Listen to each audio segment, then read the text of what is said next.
The news, good evening.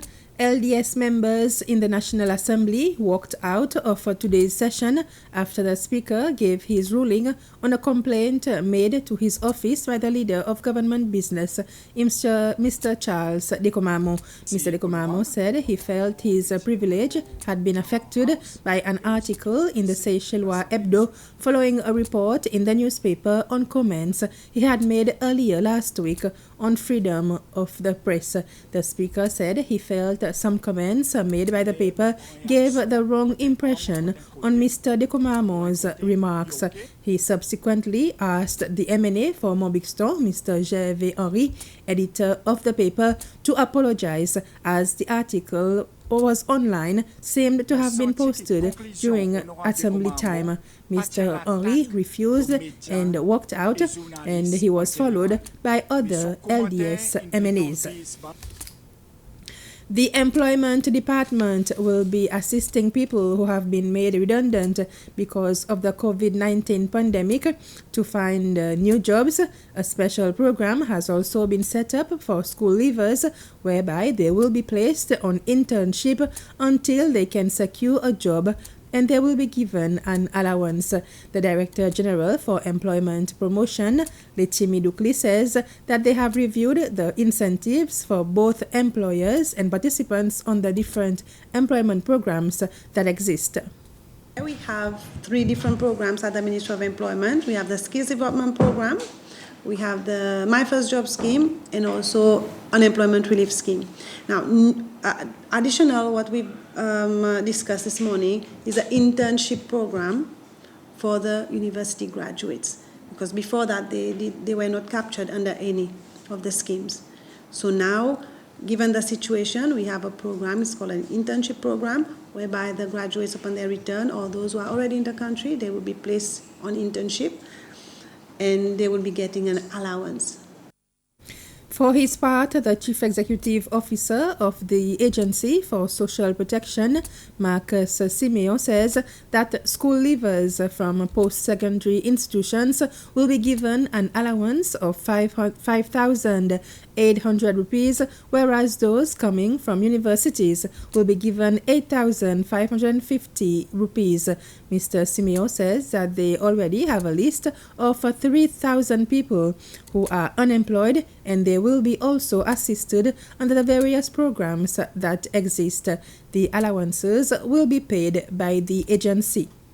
The next work now, which employment is actively doing, is now linking those people, building up their profiles, which we've got some information on them, but now we're digging deeper into each and every one of them to know where to place them under which programs, and those 4 programs that Mr. Dukli has mentioned, which has evolved now with the need to capture more people, and also with the knowledge that the private sector, the help that we got from the private sector before is not really there, or it's not there at the same level. For example, before many of those programs, we used to share expenses between the cost of employing those people between the private and governments. Example, the private sector will pay 40% or 60% of the salaries in return, but now we're more inclining towards in the interim, at least for the next 3 to 6 months, government will have to bear the full cost, at least get those people back in work.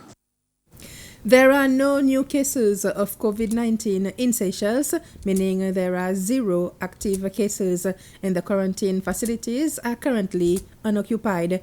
The Public Health Commissioner, Dr. Jude Gedeon, says, however, that many people are not practicing social distancing, and because of these concerns, especially in the case of public transport, the Public Health Commissioner has recommended that masks are worn on public buses and ferries, as is the case on domestic planes. Dr. Gedeon has also warned about the current dengue outbreak in the country and is advising the public to get rid of mosquito breeding grounds around their homes. So far, we have had applications for 5 private jets to come into Seychelles. 3 have been approved. They've satisfied all the criteria. We've had applications for 16 yachts, private yachts. 14 were approved. They are already in our waters and using our services. 2 were not approved. They did not satisfy all the criteria. So in the coming weeks, this will continue. We do not have any applications for chartered flights.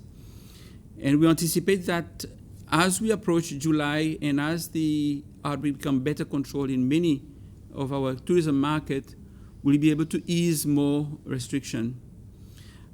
Presently, our focus is on returning Seychellois. We are working with Foreign Affairs, compiling list of Seychellois who are stranded overseas and students who have finished their studies and are willing to come back. So we'll be announcing in the coming, maybe later this week or early next week, when we'll be able to accommodate the returning residents, Seychellois, from overseas. Finally, I'd like to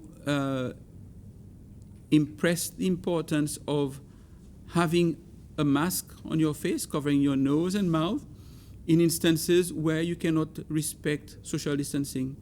And here we are making reference to on public buses, in ferry, public ferries, and on domestic aeroplanes. Also commercial international flights as well. If you cannot maintain the social distancing, then the use of a face mask is useful. Any kind of face mask, even the homemade one, would provide you with certain protection. We have guidelines from WHO, it's posted online, guidelines on how to stitch your own mask at home. The Ministry of Habitat, Infrastructure and Land Transport has launched the Spatial Data Sharing Policy, which has been approved by the Cabinet of Ministers. The policy aims to provide a platform for proactive sharing and open access to spatial data or geographical data generated through public funds. One of the first benefits of the policy is the creation of a contact tracing system to be used by the Ministry of Health during this pandemic. Former Supreme Court Judge Bernardin Reynaud has been officially accredited as the Commissioner for the country's first Public Person Declaration of Assets, Liabilities and Interest Commission. It was President Danny Faure who presented him with his documents at State House this afternoon. The act was put in place in 2016 and further amended in 2019. It calls for high officials such as President, Vice President, Speaker of the National Assembly and members of the National Assembly to declare their assets. Judge Reynaud says his first task is to meet with these officials and make sure that they are aware of the importance of such an exercise. The work starts now. I have to get now an office, the equipment, furniture and everything, and staff, and we'll start as soon as I can. It will start by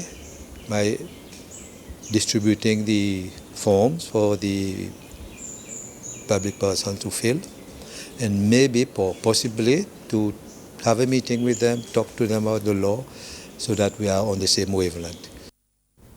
A retired police superintendent has described how soldiers prevented him from fully investigating the sudden disappearance of the dissident businessman Hassan Ali in 1977.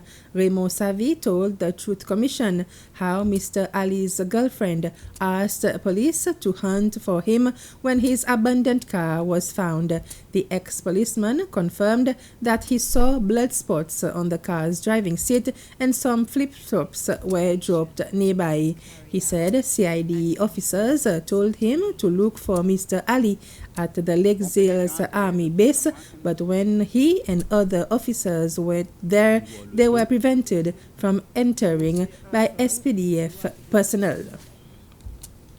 And also today, the businessman and local writer Adrian Skerrett sought to debunk claims about his firm's dealings.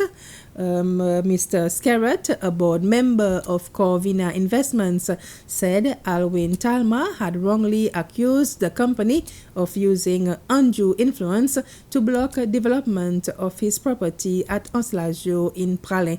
He also denied that Corvina, which has tourism, shipping and other interests, had done sanctions-busting oil deals.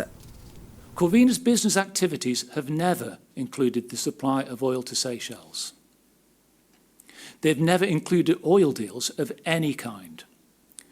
They've never been managed from Switzerland, nor indeed any other country than Seychelles. The company has never dealt with Iran. The company has never contravened international sanctions. Corvina is a Seychelles-based company conducting entirely legitimate business activities in Seychelles. The company maintain the testimony of Mr. Talma to be false and defamatory. And with this, we've come to the end of this news summary. Thanks for watching.